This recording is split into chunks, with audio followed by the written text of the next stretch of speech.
امام حسن علیہ السلام کی خلافت۔ اس کے بعد آپ علیہ السلام نے اپنی خلافت کا اعلان کر کے لوگوں سے بیعت طلب کی۔ سب سے پہلے جس سعادت مند نے حضرت امام حسن کی بیعت کی طرف سبقت کی وہ قیس ابن سعد ابن عبادہ انصاری تھے۔ ان کے بعد باری باری لوگوں نے بیعت کی۔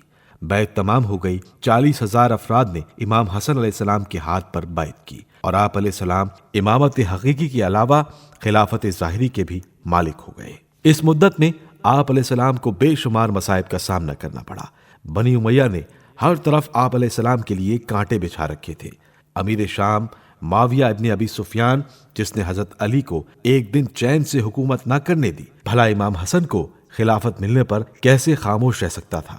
لہٰذا اس نے اپنی مکاریوں اور مختلف چالوں سے امام حسن علیہ السلام کی حکومت کے خلاف سازشیں شروع کر دیں۔ آپ علیہ السلام کی حکومت کا زمانہ کل 4 ماہ 3 روز ہے۔ امام حسن علیہ السلام کی حکومت کے خلاف سازشیں۔ امام حسن علیہ السلام نے امامت اور خلافت کی ذمہ داری سنبھالتے ہی شہروں کے گورنروں اور حاکموں کی تقرری کا کام شروع کر دیا اور سارے معاملات پر نظر رکھنے لگے۔ لیکن ابھی کچھ ہی وقت گزرا تھا کہ لوگوں نے امام حسن علیہ السلام کی حکومت کا انداز اور طریقہ بالکل آپ کے والد کی طرح پایا کہ جس طرح امام علی علیہ السلام عدالت اور حق کی بات کے علاوہ کسی رشتہ داری یا بڑے خاندان اور بڑے باپ کی اولاد ہونے کی بنیاد پر نہیں بلکہ اسلامی قانون اور عدالت کو مد نظر رکھتے ہوئے فیصلہ کرتے تھے، بالکل یہی انداز امام حسن کا بھی تھا۔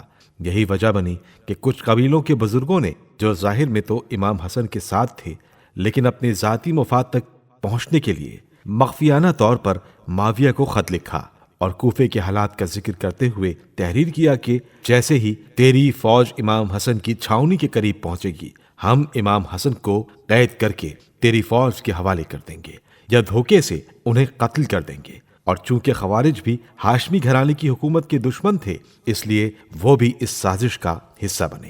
ان منافقین کے مقابلے کچھ امام علی علیہ السلام کے شیعہ، کچھ مہاجر اور انصار تھے جو امام حسن کے ساتھ کوفے آئے تھے اور وہیں امام علیہ السلام کے ساتھ تھے۔ یہ وہ اصحاب تھے جو زندگی کے الگ الگ کئی موڑ پر اپنی وفاداری اور خلوص کو ثابت کر چکے تھے۔ امام حسن نے معاویہ کی سازشوں کو دیکھا تو اسے کئی خط لکھ کر اپنی اطاعت کرنے اور سازشوں میں ملوث ہونے سے خبردار کیا اور مسلمانوں کے خون بہانے سے روکا۔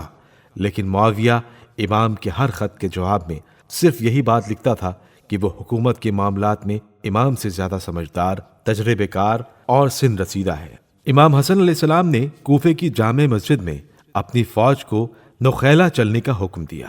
عدی ابن حاتم سب سے پہلے وہ شخص تھے جو امام کی اطاعت کرتے ہوئے گھوڑے پر سوار ہوئے اور بھی بہت سے اہل بیت کی سچی معرفت رکھنے والوں نے امام کی اطاعت کرتے ہوئے نخیلہ کا رخ کیا۔